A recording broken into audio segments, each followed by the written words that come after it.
FeCN का whole 6, इसे हम लोग कोऑर्डिनेशन स्फीयर कहते हैं। ये आपको मैं बता चुका।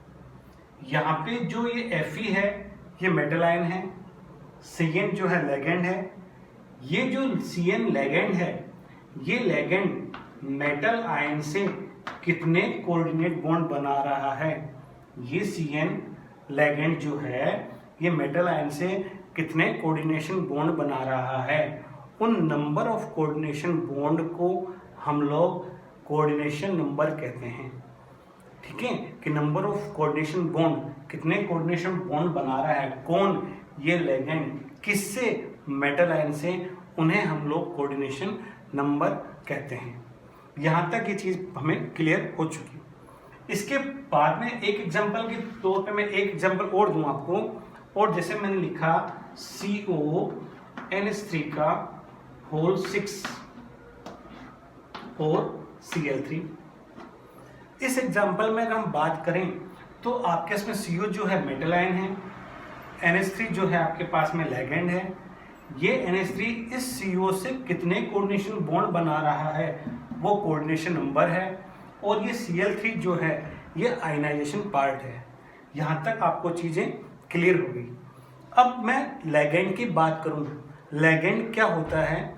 लिगेंड ऐसी कोई स्पीसीज जो अपना lone pair electron metal ion को देती है, उस स्पीसीज को हम लोग लिगेंड कहते हैं। जैसे ये अमोनिया है, इसके पास में एक लोन पेयर है, ये अपना एक लोन पेयर मेटल आयन को देगी, इसलिए इसे हम लोग लिगेंड कहेंगे। इसी टाइप से H2O के पास में दो लोन पेयर है, तो ऐसी स्पीसीज जो अपना लोन पेयर इलेक्ट्रॉन डोनेट करने की कैपेसिटी रखते हैं, उन्हें हम लोग लिगेंड कहते हैं। ये मैंने कुछ लिगेंड के एग्जाम्पल बताए। लोन पेयर इलेक्ट्रॉन क्या होता है, इसे भी मैं एक्सप्लेन करता हूँ कि लोन पेयर इलेक्ट्रॉन क्या होता है। तो लोन पेयर इलेक्ट्रॉन की अगर बात करें तो कोई भी जो स्पीसीज है उसका सेंट्रल एटम, जैसे नाइट्रोजन की बात करें तो नाइट्रोजन जो है इसके आउटर मोस्ट सेल में 5 इलेक्ट्रॉन होते हैं, 1 2 3 4 5। इसको अपना ऑक्टेट कंप्लीट करने के लिए, 3 इलेक्ट्रॉन की जरूरत है। इसने 3 इलेक्ट्रॉन हाइड्रोजन से शेयरिंग कर लिए। अब इसका डुप्लेट्स कंप्लीट हो गया, और इसके आउटर मोस्ट सेल में भी 8 इलेक्ट्रॉन आ गए। अब इसके पास में इसने बॉन्ड में पार्ट ले लिया, इस वाले इलेक्ट्रॉन ने बॉन्ड में पार्ट ले लिया, इस वाले इलेक्ट्रॉन ने बॉन्ड में पार्ट ले लिया, इसलिए ये हो गए बॉन्ड पेयर। तो अमोनिया के पास में 3 तो बॉन्ड पेयर है और एक लोन पेयर है।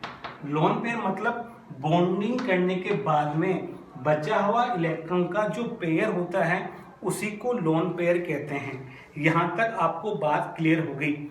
अभी अगर मैंने इससे पहले जो एग्जांपल लिए थे हमने, उसमें आपने सब में देखा, जैसे मैं एग्जांपल दे रहा हूं NH3 H2O Cl-, ठीक है, इनमें देने वाला अकेला N है, O है और Cl है। तो इनमें डोनर साइड सिंगल है, इसलिए इसे बोलते हैं मोनोडेंटेड लिगेंड्स। ऐसे लिगेंड्स जिनमें डोनर साइड एक ही होती है, देने वाला एक ही होता है, उसे बोलते हैं मोनोडेंटेड लिगेंड्स। और देने वाले दो हों, जैसे मैं बात कर रहा हूं CH2NH2 की और बात कर रहा हूं CH2NH2 की, यहाँ पर देने वाले दो हैं, एक नाइट्रोजन ये भी दे रहा अपना, मतलब एक साथ 2 कोऑर्डिनेट बॉन्ड बनेंगे, जबकि यहाँ पे एक बार में केवल एक ही कोऑर्डिनेट बॉन्ड बनेगा। तो यहाँ पे एक ही कोऑर्डिनेट बॉन्ड बन रहा है, इसलिए ये हो गए मोनोडेंटेड, और यहाँ पे 2 बन रहे हैं, इसलिए बाइडेंटेड लिगेंड्स हो गए। तो मैंने आपको 2 लिगेंड्स के बारे में बताया, मोनोडेंटेड लिगेंड्स और बाइडेंटेड लिगेंड्स। ठीक है, अभी मैं एक एग्जांपल ले रहा हूँ, इसको बोलते हैं हम लोग इथाइलिन डाइमीन। तो ये जो आपके पास में है इसे बोलते हैं इथाइलिन डाइमीन। इसको शॉर्ट में हम लोग EN भी लिखते हैं, शॉर्ट में ये हमारे पास में EN है, इसको शॉर्ट में EN भी लिखा जाता है। बाइडेंटेड लिगेंड्स का एग्जाम्पल है ये। अब अगर हम लोग बात करें और आपको मैं समझाऊं, ठीक है, अब अगर बात करें और आपको मैं समझाऊं, जैसे ये है CH2, ये भी CH2, ये NH2,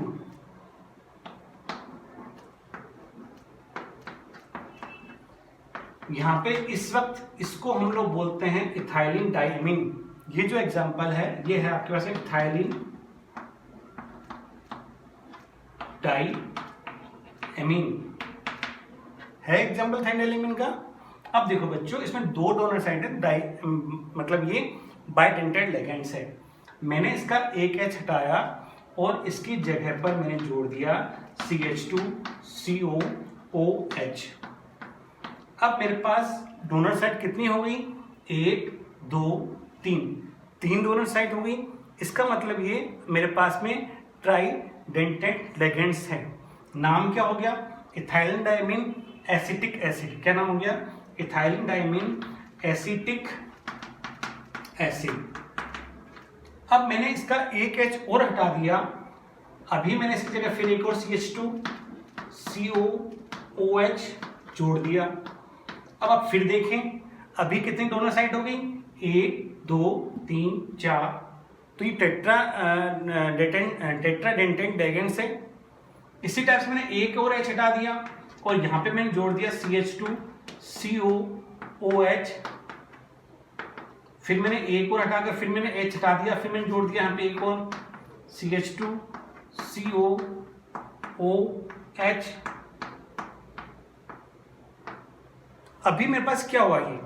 ये एक acetic acid, 2 acetic acid, 3 acetic acid, 4 acetic acid. तो पूरा नाम क्या हो गया? Ethylene diamine tetra acetic acid. Tetra acetic acid, इसको शॉर्ट में हम लोग EDTA भी बोलते हैं। कई बार क्वेश्चन पूछ लेते हैं कि EDTA का पूरा नाम बताइए, तो EDTA का पूरा नाम होता है ethylene diamine tetra acetic acid. और इसमें कितने डोनर साइड हैं? 1 2 3 4 5 6। 6 डोनर साइड होने के कारण इसे हम लोग हेक्साडेंटेड लिगेंड्स भी कहते हैं। कोई पूछे हेक्साडेंटेड लिगेंड्स क्यों है ये? क्योंकि आप बोलोगे 6 डोनर साइड है, 1 2 3 4 5 6। 6 डोनर साइड होने के कारण इसको हेक्साडेंटेड लिगेंड्स भी कहते हैं। समझ आ गया होगा? इतना ही मैंने बताया था, फिर भी इसको आप अच्छे से देखना एक बार। दिक्कत हो, प्रॉब्लम हो, समझ में नहीं आए तो मुझसे दोबारा एक बार पूछ लीजिएगा, ठीक है? ओके बेटा, थैंक यू वेरी मच।